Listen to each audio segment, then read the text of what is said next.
want you to go through the 5 steps one more time, Absolutely. just to close it. So rule number one, get back up no matter what. Self-explanatory. Rule number two, find peace in the pieces. In other words, when everything shatters and breaks, find a peaceful place inside, community, or just know that there is another side. Expand or die, meaning expand who you are or die the slow death of mediocrity. Okay, super important because expansion is not about acquiring more territory or stuff.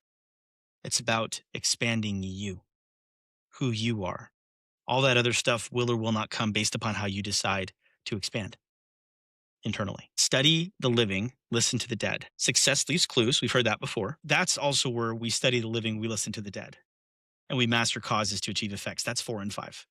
Master the cause to achieve the effect. Master the cause of self to achieve the effect of whatever you're trying to go for. Because that's the thing. One of the things that we teach in one of the businesses that I'm a part of, it's called Chronic Illness Solution. We teach people very much about choice and about what the cause is to achieve the effect they're going for. That's a big one.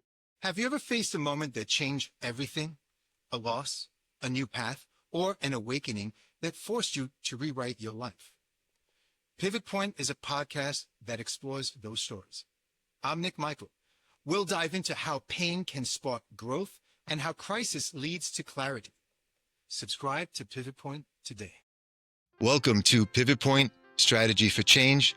I'm Nick Michael. This podcast is about the moment when continuing on the same path is no longer an option. The moment when life, circumstance, or inner resolve forces a decision that changes everything. Today's conversation is a powerful example of what a true pivot point looks like. My guest today, again, is Steven Rodriguez, founder of Elevate Business, and I'm very excited to have him with us today. Steven, thank you for joining us on Pivot Point Strategy for Change. I want to open up the floor to you to talk about a pivot that you'd like to focus on today. Thanks, Nick.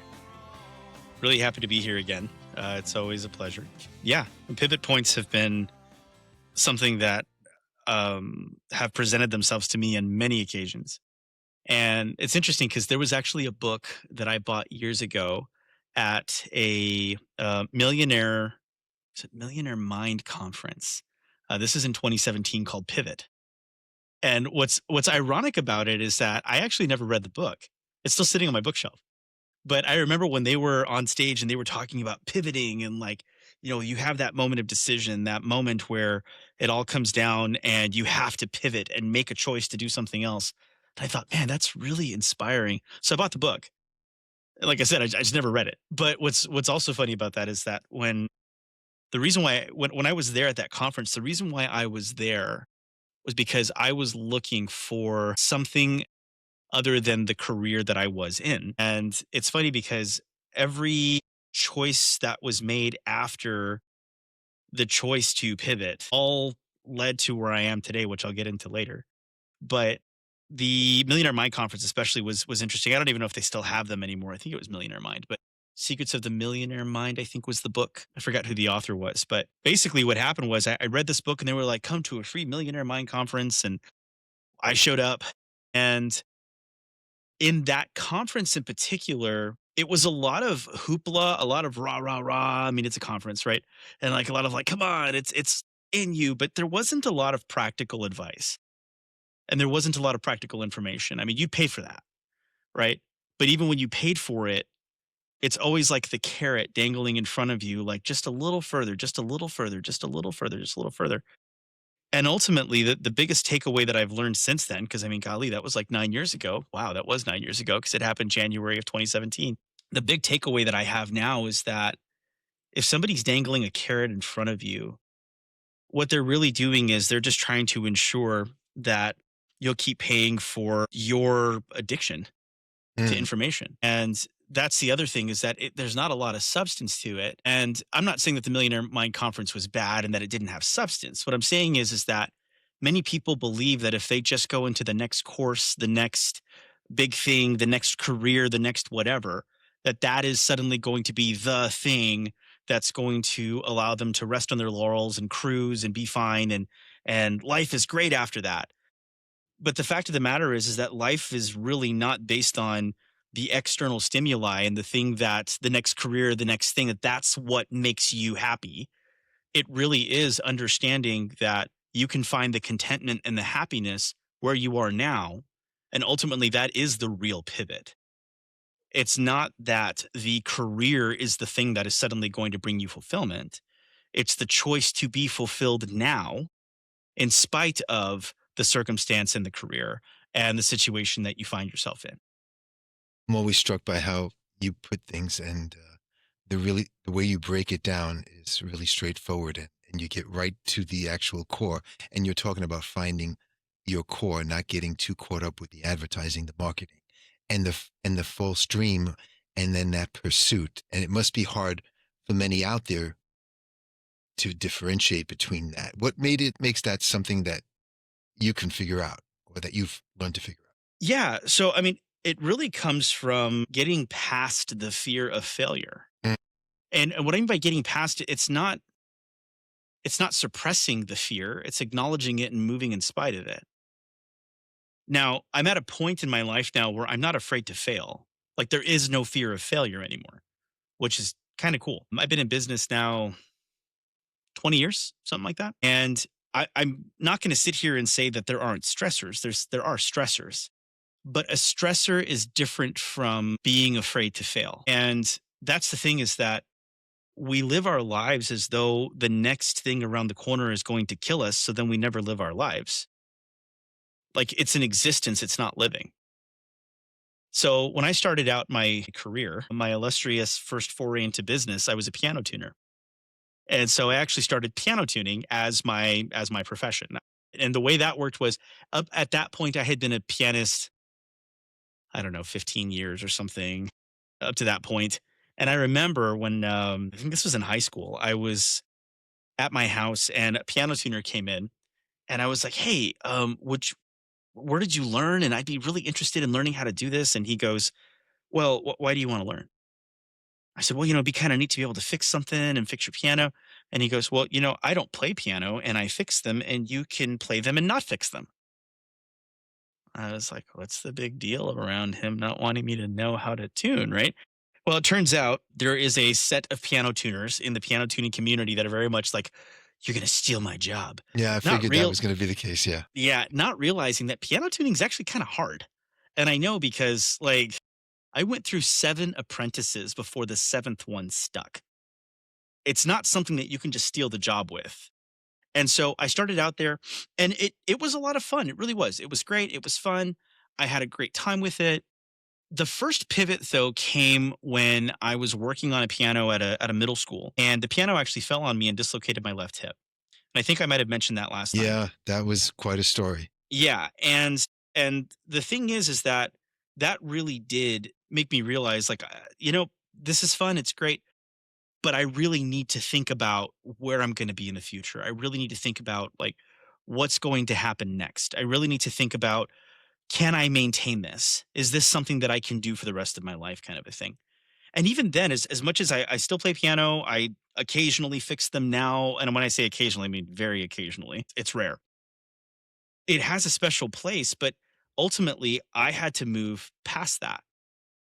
And the reason why was because I told myself, look, if I'm going to want to be able to support my family in the way I want, if I'm going to want to be able to make a dent in the world, and or remove a dent from the world, so to speak, maybe it's too dented and we actually need to smooth it out a little bit. Okay. I thought, this piano tuning, yes, I have great rapport with my clients and I like them, they like me, but I kind of want to do something else. I want to do more.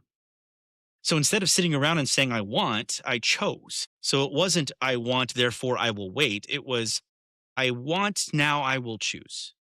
And now I will choose to move forward. So what happened was, this is 2012. I was at Barnes and Noble. I was reading some of the business books because I thought, there's going to be something I want to do. This whole online thing. This seems like an interesting thing.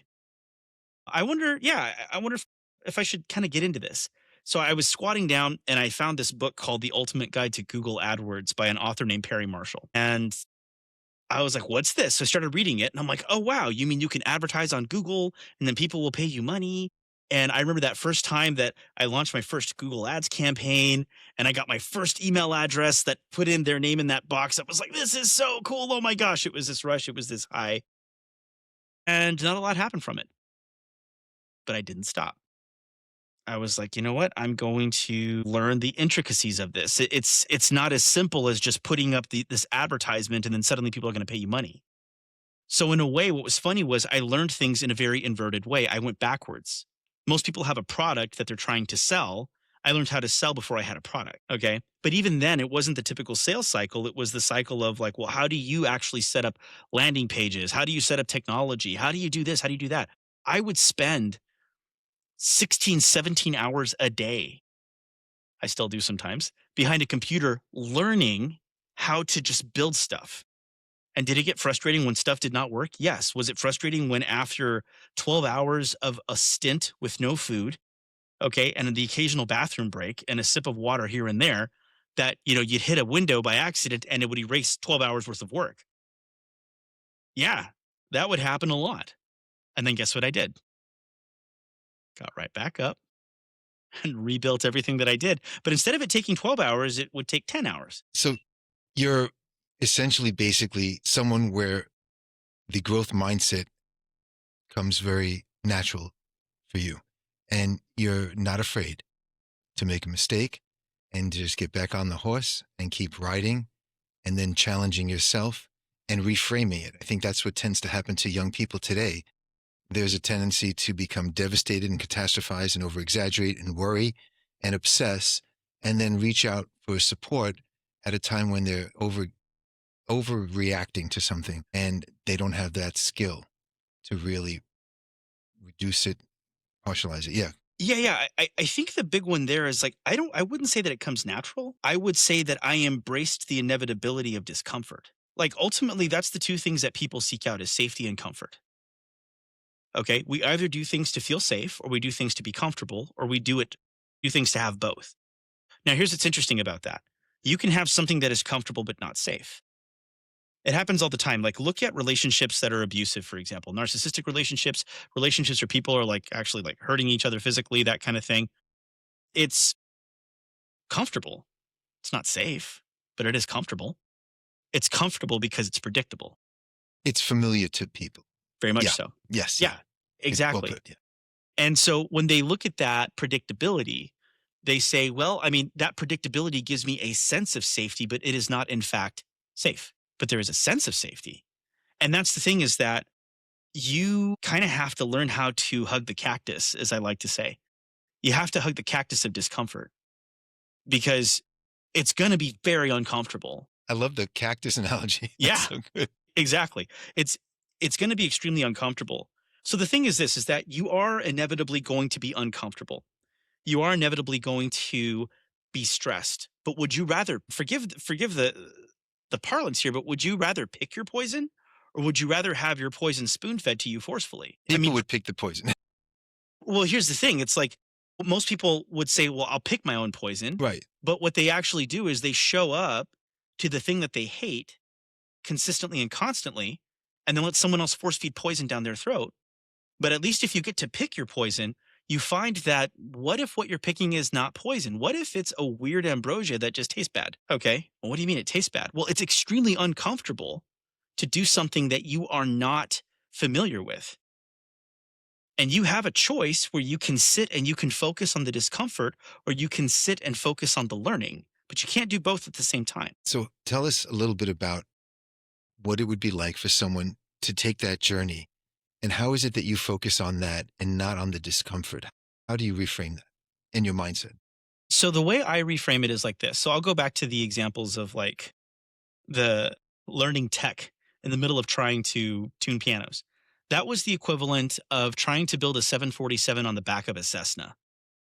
Okay. An airplane analogy, right? You have a little Cessna and you're trying to build this giant jumbo jet on top of that. And yes, it almost crushed it a few times and almost crushed me a few times.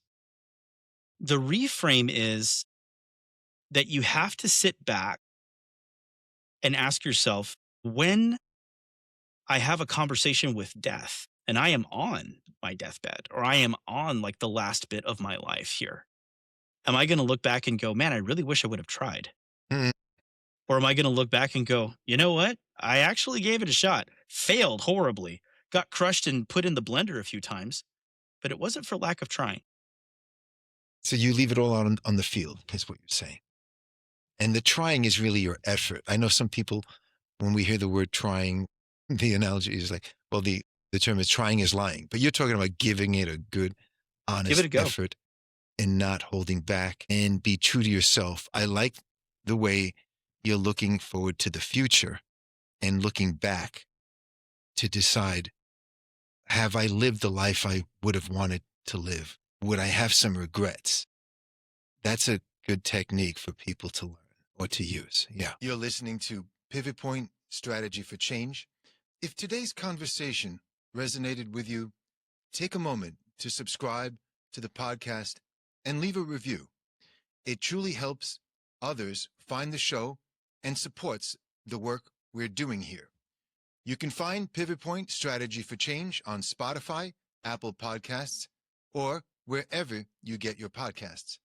And if you'd like a deeper dive into the work we explore on the show, I invite you to visit my Substack page, where I share in-depth articles and reflections. Yeah, but see, that's the other thing is that I had a relative one time because I have aspirations to be a private pilot. I've already picked my airplane. I have two separate models that I'm looking at. I do not have the current capital to be able to own an airplane, but I'm also planning on having the capital to own an airplane. And that's also the difference. It's like, okay, so what if instead of going, well, I just don't have it, I would go, well, I don't have it today, which is true, but I still don't know what's going to happen tomorrow. I don't have it yet. I don't have it yet. Right. So to give another example, I was talking to this relative and we were having lunch and they were like, oh man, I'd love to be a pilot. I'm like, me too. Yeah, that'd be great. And I'm like, yeah. And then I started saying the kind of aircraft I wanted and they were like, that's super expensive. I'm like, yeah. And then they were like, but how are you going to afford it? I'm like, I don't know. And then they were like, "Oh, okay, kind of dreamer kind of a thing. It's like, no, hold on. There's a difference. The dreamer says, I'm going to do something without actually putting feet to it. That's the dreamer. But if somebody's actively taking steps towards something, like I downloaded aviation booklets to learn FAA rules and flight restrictions and flight zones and things like that. There's an intentionality to the statement. It's not just, wouldn't it be nice? It's a, hey, wouldn't it be nice? So how do I do it? Like, what are the steps that I need to take? It's like, I have to decide to use a biblical reference. Nobody that puts their hand to the plow and looks back is fit for service. And that's the thing. It's like, I have to sit back and I have to count my cost. Am I willing to put in what's required in order to do this? The answer is yes. Now, what does that mean? That means that I have embraced the inevitability of the discomfort of the journey, but I'm also not looking for the comfort of the journey. I'm looking for the purpose in the actual mission itself. The why. The why. The why. So going back to the tech stuff, so as I was trying to do the tech building, I went into a bunch of different things. Actually, I bought a vending machine business from a man that I knew while I was trying to become a health coach and a nutritionist, which is kind of a weird, ironic thing. So I took that vending machine business and I actually made it profitable. It wasn't profitable for him, but I actually wound up flipping it and making it profitable. I made more money with fewer machines. And I wound up selling it, which was great. And after I sold it, it was, I didn't make a huge chunk of money. It wasn't like I was rolling in millions of dollars, by no means, no, not even close. But what it did do was I sat back and I said, okay, how was that? And did it work for me? Well, it taught me a lot about margins. It taught me a lot about pricing and spread and customer service and all sorts of stuff like that. Like it taught me so much. Now, what did piano tuning teach me? Piano tuning taught me how things are modular. and in pieces, and certain things have to fire a certain way for timing. Okay, well, what does that have to do with tech? That's how a website works. That's how a landing page works. And so then as I started doing more of the tech stuff, then I wound up wanted to become a nutritionist. All the tech stuff that I was learning allowed me to bring a program online that helped diabetics get control of their diabetes, which has nothing to do with piano tuning, by the way. Hmm. Or does it? Here's what's funny about that: anatomy and physiology. Pianos have an anatomy and a pseudophysiology. Okay, what's the anatomy? Well, the piano has specific parts that have to do specific things in specific Hmm. ways.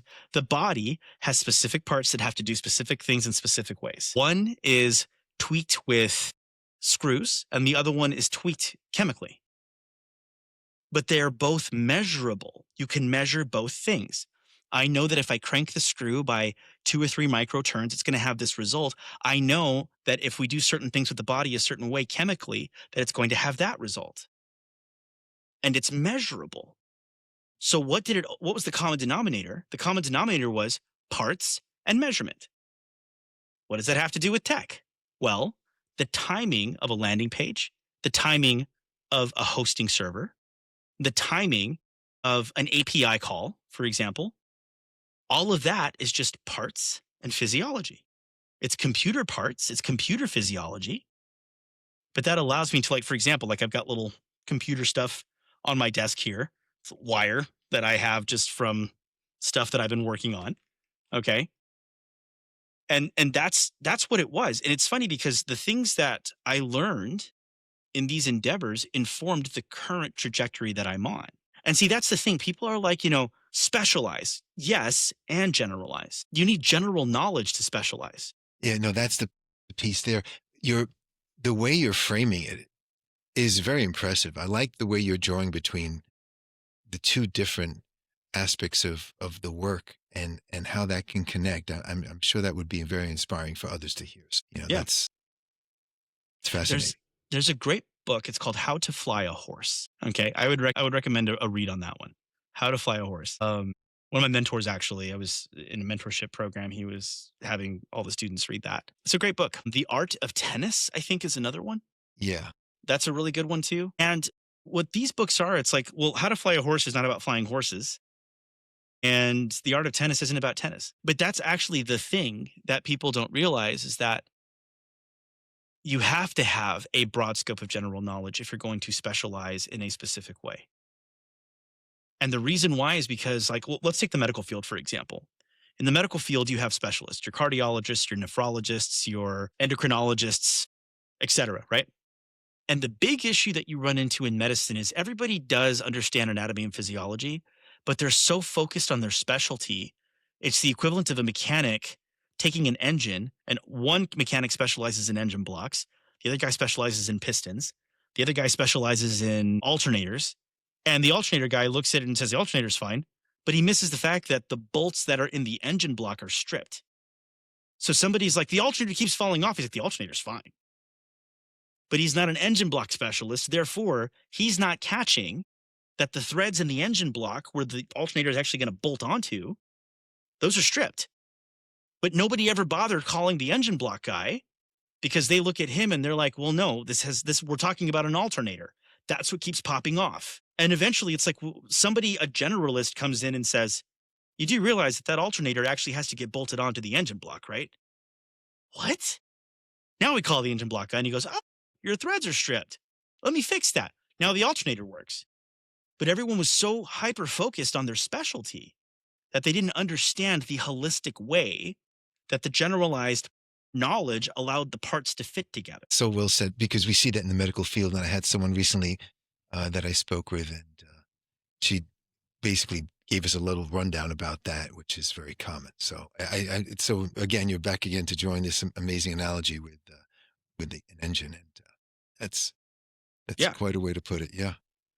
That's how this works. So that's the big thing, is that you have a lot of people that have a longing for more. They have a longing for a better life. For example, man, I wish my life was better. But then they sit around waiting for someone else to make it for them. And yet they have all these resources here. So here's what's really funny. So then after I get into like tech and I get into vending and I get into nutrition and then all that kind of stuff, then I got into marketing. Well, I got into marketing. I needed to know how to do landing pages. I needed to know how to do all that. Then I got into roofing. Okay. Now, what does roofing have to do with technology, piano tuning, owning a vending machine business, etc.? What's really funny is that in piano tuning, you have to learn about adhesives and how wood works. Mm-hmm. What are roofs made out of? Shingles and wood. So I learned how to cut wood working on pianos. And I had to have extremely precise cuts because I would install player systems where the pianos would play by themselves. So I had to have cuts that were literally within we're talking like a 16th of an inch that had to be perfect in order for that stuff to fit in. Well, when it came time to roofing and stuff, I mean, the margins on roofing as far as like how much space you can have, I'm not saying you should, but if you have a quarter inch here and there, you're okay. Like if you're trying to patch a hole or something, because you can fill it in with like glues and different things like that. And to the roofers out there that continue to do this that are disagreeing with me, I agree with your disagreement. I do believe you need to be as precise as you possibly can be. The thing is that it's a little bit more forgiving than piano tuning and then like player piano construction. So as I got into roofing, once again, the technology allowed me to market, allowed me to send automated text messages to clients, allowed me to set up email marketing campaigns, all this other kind of stuff. And I only did roofing really for about a year because it was just too hot to get on a roof. But I learned a lot about adhesives. I learned a lot about how you have different nail weights and nail sizes and how wind loads work across a surface. Okay, well, then what did that do? Well, then eventually all this knowledge started coalescing into the business that I do now. So what happened from there was I had a friend of mine that introduced me to a friend of his, and they were looking for a way to streamline disaster logistics. Okay, so like for natural disasters. So they asked me some questions about. They presented some problems to me and said, "How would you solve this?" So I did kind of a back of the napkin thing in about 10 minutes. I said, "Here's how I do it." Okay. Okay. Now, before that, same guy had asked me to build like an AI agent that would do different things for one of his businesses. And I did that, and he was very impressed with it. And that's when he asked me the question about this issue with disaster logistics. Well, finally, he comes back to me and he says, "Hey, these checks you're writing with your mouth, can you cash them?" I said, What do you mean?" He says, "You're saying that you can do this stuff. Can you do it?" I said, "Either I can do it or I know someone who does." He goes, "Okay, okay." So he comes back maybe a week or two later. He's like, "Here's what I want to do. I want you to build this technology. Let me tell you what I'm dealing with, and then you tell me based on your kind of the back of the napkin thing. Let's do something." Now, when I say back of the napkin, it wasn't literally on the back of a napkin, Mm-hmm. Mm-hmm. but it is kind of that idea of just kind of a quick sketch, a quick idea, like, "Oh, I would do X, Y, Z, and here's how I would do it." The thing is that all of the stuff from roofing, disaster logistics, wind, rain, I have to learn how to keep things glued down in heavy wind and what wind can do and how it can damage stuff. I understand how construction works because of debris and things that happen. Like all these things started coming together. The anatomy and the physiology of the technology to come together to be able to create a system that streamlined these logistics. So I did that, developed a prototype, and presented it to some very important people that were very interested in having it go a step further. And now I'm in the middle of overseeing a team of developers that I've co-developing with them, and I'm directing my team, and we are actually very far along on our tech. It's so impressive whenever I hear you speak about the work that you're doing and how you blend everything together. And it seems as if you have the outlook, the perspective of you embrace the reality that it's unknown. You kind of reframe it to fit your way of living and being. There might be some fear, but not the fear that's going to be debilitating, but you're aware of what could go wrong or the unknown. And then you just immerse yourself in that. Growing up, was this something you learned? Was this over time? Is this part of your own? Is that hardware for you, or was there software that you had to add? Because what we're doing here is trying to give the software to people.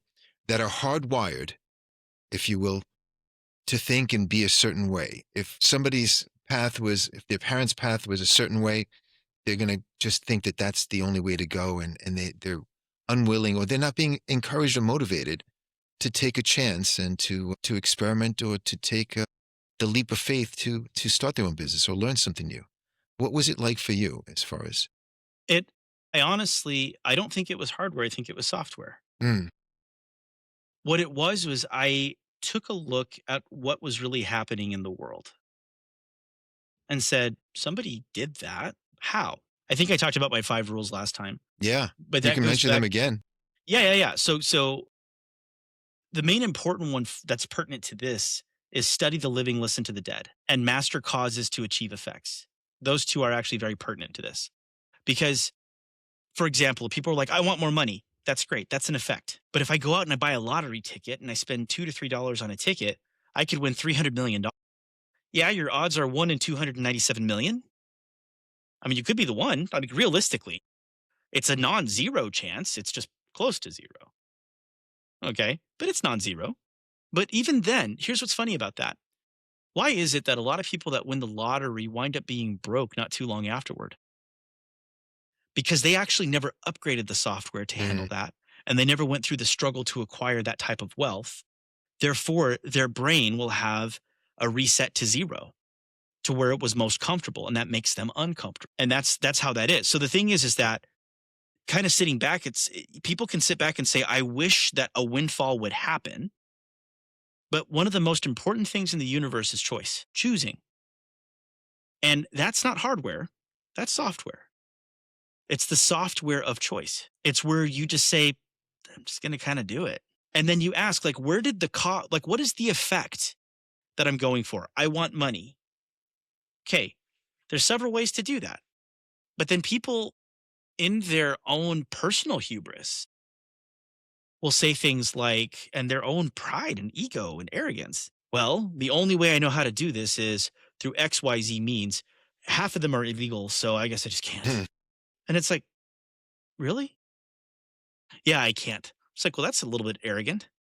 What do you mean it's arrogant? How is it arrogant? It's arrogant because you are presuming in that statement to say that you actually know everything and you have tested everything. Therefore, you know factually based upon infinite tests that it's not possible for you to move forward. Now, here's why it's a really ego-y, arrogant thing to do. Because what it's saying is, I am the final authority on all things. And because I'm the final authority on all things, I've tried everything. You don't know what everything is to try. It's funny because, like, my kids, for example, my kids are not allowed to say, I don't know. Like, for example, if one sibling, I have 4 children. So if one sibling hits the other sibling, why'd you do that? I don't know. Yes, you do. No, I really don't. Yes, you do. And then I've told them the reason why you say, I don't know is because what you're doing is you're trying to have an excuse not to take personal responsibility. yes. One. And number two, you are choosing to defer choice. You are choosing to say, I don't care to know the cause of this. And if I don't care to know the cause, then I have an excuse for it to happen again. No. So when it happens, why did you hit your sister? I was frustrated that she didn't let me play with Nintendo Get Switch. into the emotion and the purpose and the reason. Great. Well said. Where did that frustration come from? And they explain. And then they continue. That's it. And then I sit back and it's like, okay, how do you feel now? I'm going to apologize to my sister. Good. Please go apologize. And then let's try that again. Now, here's the thing, because I've told them this too. I'm like, what happens if you win? Like, what do you mean? How'd you win? I don't know. So then if you won something, wouldn't you want to figure out what the steps were that allowed you to have that win so you could duplicate it again and again and again and again and again? So you could keep winning? So this is why I don't know is actually also a pretty arrogant thing to say. Because what you're essentially saying is, I don't care to know how to actually level up to the place that I want to be, because it's so much easier to be the victim or the child in the equation. And it's so much easier just to defer my experience. And so that way, like, well, if I didn't succeed, I can blame something other than myself. But if you won, that's your fault. If you lose, that's your fault. if we can take the negative connotation away from the word fault and understand that fault just means cause. It was my fault I won. Causes cognitive dissonance for some people. It's my fault I won. Yeah, it was your fault you won. Well, I guess it was my fault I won. Oh, it's your fault you lost. Well, I guess it was my fault I lost. Right there. They're assigning emotion, but they're doing that. They're assigning the emotion to it when it's like, don't put any charge on it. That is software. That is a choice. And no disrespect to my parents, by no means, they were good parents, but they didn't teach that. What happened was is I sat back and I observed. And I did the one thing that was the most important thing, which was have a commitment to intellectual honesty. Because I have to sit back and say, if I'm going to maintain intellectual honesty, then I have to run things through kind of a very logical, reasoned way of looking at them. And then I have to sit back and go, okay, why did that fail? And I mean, we're talking like I've had some doozies of failures. I've had some big doozies of failures. Losing more money than I care to put on public record. I mean, like, wow, like, ouch. Okay. But when those moments happened, that goes back to rule number 1. Get back up, no matter what. Rule number 2, find peace in the pieces. Mm. Rule number 3, expand or die. Decide. Choose. What are you going to do? Get up. And that's the thing that's not a hardware thing. The Navy SEALs, what's interesting about these guys, the biggest, strongest, toughest guys are not the ones that wind up becoming SEALs. Sometimes it's the short dude that only weighs 100. True. Why? Yeah. That's not a hardware issue. That's software. Other guys have the hardware. They completely lack the software. It's always a choice. What will you choose to do? So you're teaching to be proactive Yes.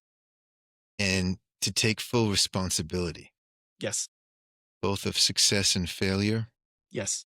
And I like the way you break it down and process and really get to the emotion and the how. You know, many people are stuck on the why.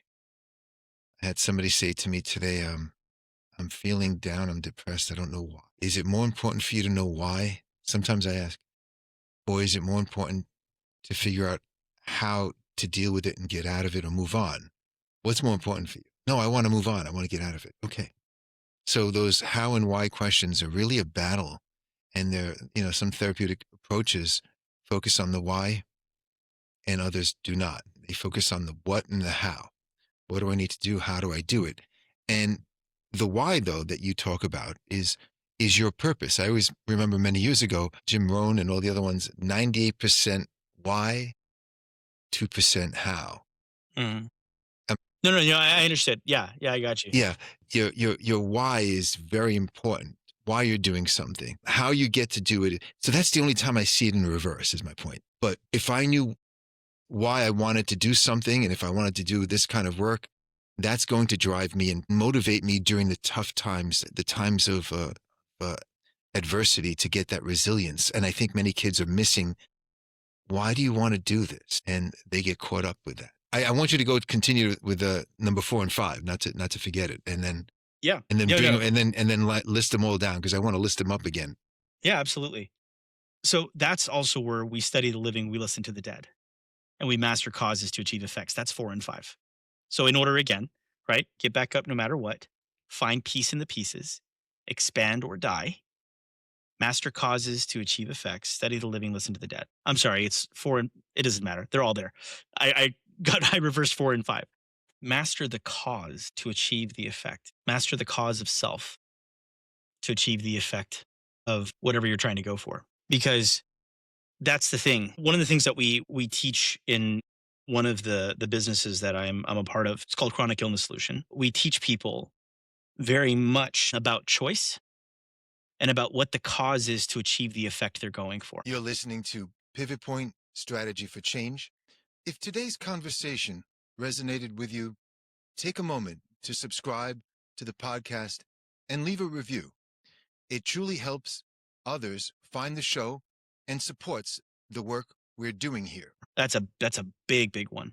There was this thing that I was in a in a support group today that I was leading, and there's this old video from 2013 called "It's Not About the Nail." And the way the video goes, it's on YouTube. There's this woman speaking, and what I told the guys, because it was a guys group, what I told the guys was this: I said, "Look, I'm not using this because in the video they're trying to say like this is a thing with women. I'm like, this isn't a women thing, a people thing.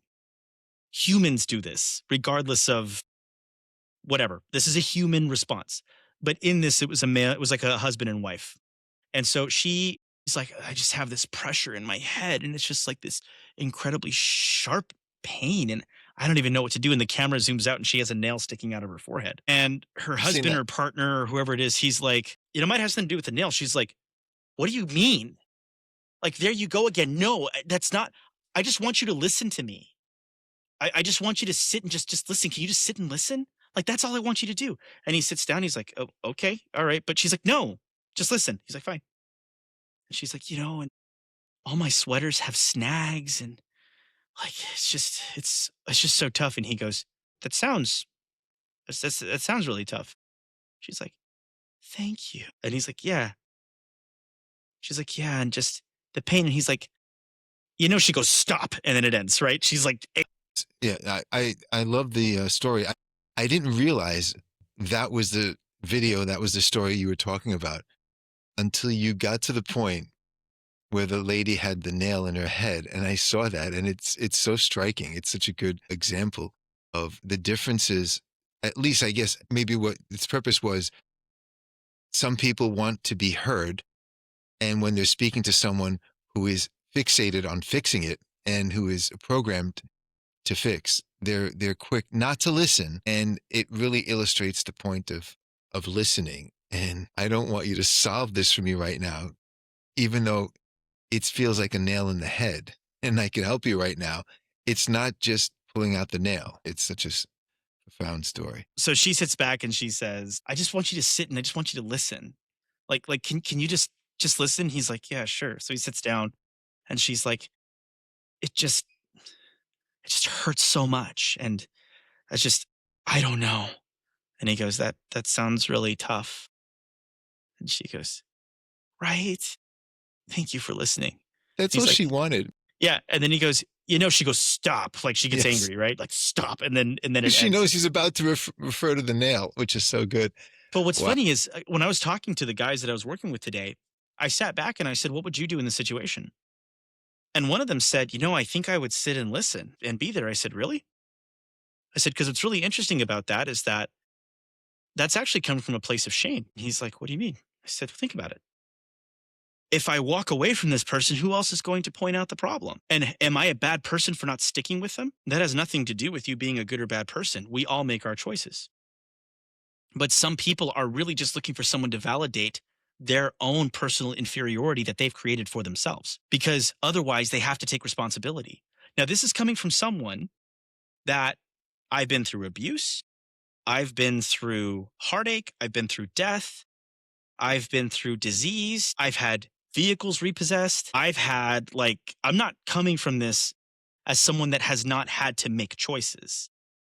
I'm coming from the perspective of, I have had to make choices to get back up no matter what, to find peace in the pieces, and to expand who I am or die a slow and painful death of mediocrity. To then go and understand how to understand, like, okay, the effect was destructive. The effect was my car was repossessed. What was the cause? Right here, me.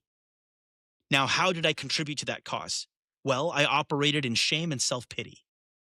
And that shame and self-pity led me to ignore the resources that were around me, because I was blinded by that shame and that pity and that anger and that fear and that grief, that I couldn't see that I had resources around me that would allow me to rise up outside of my financial situation that I was in at the time. There were resources available, and I just chose not to tap into them. But you don't know the pain and the sorrow, and you're right, I don't, but I know mine. I do know what I went through. Like, I've had very close family members pass. My wife and I lost a child. Like, I've had stuff happen, okay?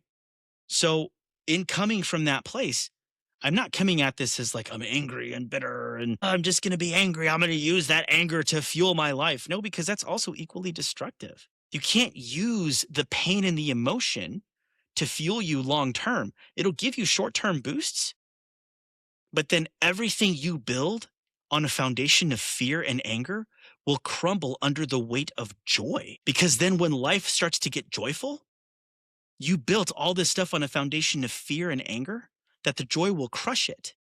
And you won't be able to actually experience the joy because all you'll be thinking about is how you built your life on fear and anger, constantly trying to chase away the boogeyman of inferiority. And it doesn't have to be that way.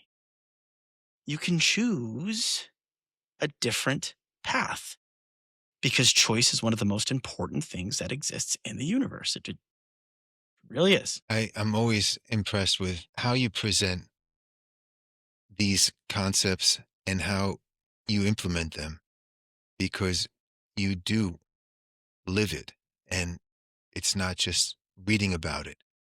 And this is what makes what you do and the work that you do with others, it just has a major impact on that, because the level of your conviction, your sincerity really comes through. Thank you. And it is of value for the people that you work with. I know you do a lot of work with empowering others and helping them improve their lives. And you're certainly someone who is a student of learning and someone who wants to give back. And a lifelong learner really recognizes the importance of pushing through all that negative self-doubt, and really breaking it down. And you're very grounded. And I know you're in your spirituality and everything that makes you continue and not give up. And that takes a lot, which is what people want to hear and they want to embrace. We have a few more minutes before we wrap up. What would you say to those listening that might be listening with some fear and avoidance? And it works well for this guy for whatever reason. They'll always come up with a reason. You're saying I'm just like everyone else, and I've had my struggle, and I've had the strong people around me and my convictions and my beliefs to fall back on as an inspirational kind of tone. What would you say to someone who, whether they do or don't have all of those things, but there's a level of self-doubt that many have, to take those words and really run with it? They'll listen, but it's hard for them. Yeah. Baby steps are still steps. Yeah. Take a step today to do one small thing that you otherwise would not have done. Baby steps are still steps. It's so interesting when let's say someone has had a major accident and they have to learn how to walk again. Okay. They're not sitting back and thinking, man, if I could just run a marathon tomorrow, my life would be better. What they're thinking is, if I could just take a small step tomorrow, my life would be better. And yet here we are looking at ourselves going, man, if I could just run a marathon tomorrow in my life, in my aspirations, everything would be great. Man, why can't I run a marathon? It's like, you don't even know how to walk yet. Yeah, but look at that guy. He's running a marathon. It's because he learned how to walk. You mean I actually have to learn how to walk? You have to learn how to walk before you can run. Actually, you have to learn how to crawl before you can walk, before you can run. And you're just sitting down wishing you could run a marathon. There's something about that with many young people today who almost don't want to climb up the ladder, if you want to call it, of success or whatever company or industry or business. And it's hard for them to be the intern or the junior person or wherever they are, and there's a level of lack of patience, perhaps. How would you describe it? And what have you seen maybe in the work that you've done with maybe young people, Yeah. people in the Gen Z kind of people? They believe they don't have time. Mm. And what's interesting is how many old men have gone to their graves realizing they actually had it. Going, man, when I was in my 20s, I had time. When I was in my 30s, I had time. When I was in my 40s, I had time. When I was in my 50s, I had time. When I was in my 60s, I had time. When I was in my 70s, I had time. And I'm talking old men in their 90s, or maybe just cracked a century, for example. Man, when I was 70 years old, I had all this time. And yet when they were 70, they were like, I'm about to run out of time. And the reality is no one knows how much time they do or do not have. But if you're trying to look at the news, geopolitics, or anything else as a gauge of how much time you have, economy, stuff like that, it's a bad thing to look at. It's designed to keep you in despair. It's designed to keep you addicted to the small dopamine hits of, look, this one major situation was resolved in some way or wasn't, and now what are we going to do? But hey, the advertisers keep getting paid and keep paying. They get paid through your patronage, and they keep paying the companies because they know that you're kind of addicted to the struggle. And ultimately, you have to decide if that's a game that you want to play or not. And once again, this goes back to intellectual honesty. If you're not happy, you can use your fear as an excuse not to move forward, or you can say, I am terrified and I'm going to take one step today. So there you go, breaking it down. And I appreciate hearing that. What you did was you stopped, you thought, you identified the emotion, the feeling, and then broke it down into small chunks, not a big, you took a small slice and said, take a step. You could take a crawl and then take a step. And that procedure for some is not even in many people's awareness, which is unfortunate. But it was quite a profound way of putting it. And for anyone else who's not so familiar with that, that's a brand new way to look at it. Others are like, yeah, that's pretty basic. But when you keep it very simple, and that's what I asked, you really made it very, very easy to follow and doable, which is the most important. One small single step. You're welcome. Before we wrap up, I want you to go through the 5 steps one more time. Absolutely. Just to. So rule number 1, get back up no matter what. Self-explanatory. Rule number 2, find peace in the pieces. In other words, when everything shatters and breaks, find a peaceful place inside, community, or just know that there is another side. Expand or die, meaning expand who you are or die the slow death of mediocrity. Okay, super important, because expansion is not about acquiring more territory or stuff. It's about expanding you, who you are. All that other stuff will or will not come based upon how you decide to expand internally. Study the living, listen to the dead. Success leaves clues. We've heard that before. But why did companies die? Why did people lose success? Why was somebody riding on the top of the world and then now they're working at a Starbucks? Not that there's anything wrong with working at a Starbucks, but if you have somebody that was a CEO of a multi-million-dollar company and they themselves are making $3 to $5 million a year, and now they're making $25 an hour, what happened? That person actually has some pretty good advice for you. You should listen to them. Not, oh, this is somebody that's washed up. No, what happened? Listen to the dead. Master causes to achieve effects? Simple. If you want an outcome, figure out what causes it and go for that. You want more money? Then figure out where more money comes from in legal, ethical, and moral ways that don't require you to sell your body or sell drugs. Simple. So well said. That's it. I think those words, I know for many listening previously, that rang true when you broke it down that way. And those lessons of life, it really encompasses everything that you're talking about, and the impact that I know you've been having on others. Those who work with you are very fortunate. I want to reemphasize that again. And Stephen Rodriguez, I can't thank you enough for returning here to Pivot Point Strategy for Change. As you know, I'm going to say it again. Should there be other pivots that you want to talk about down the road in the future, you are certainly welcome.